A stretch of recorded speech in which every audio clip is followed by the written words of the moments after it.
I chose medicine because I really enjoyed the clinical aspects. I really enjoyed being with people and interaction with my patients. I'm one of those physicians that's still very pleased that he chose this profession.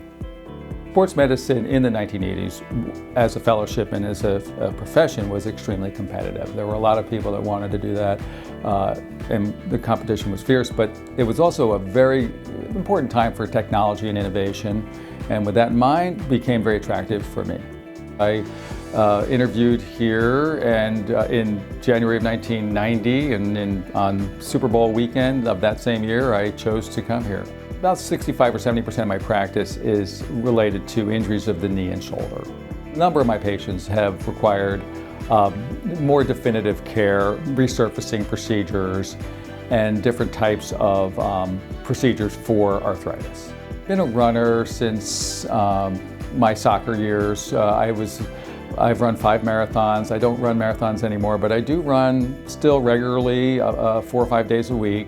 Been skiing since I was 5 years old, and I still get out and do the bumps up here at Blue Mountain 2 or 3 days a week, and get out elsewhere as well. So I do really enjoy that.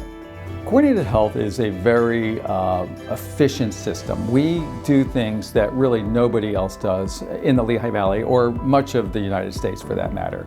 Once you're seen by a physician and a diagnosis is reviewed with the patient, treatment becomes really very fluid.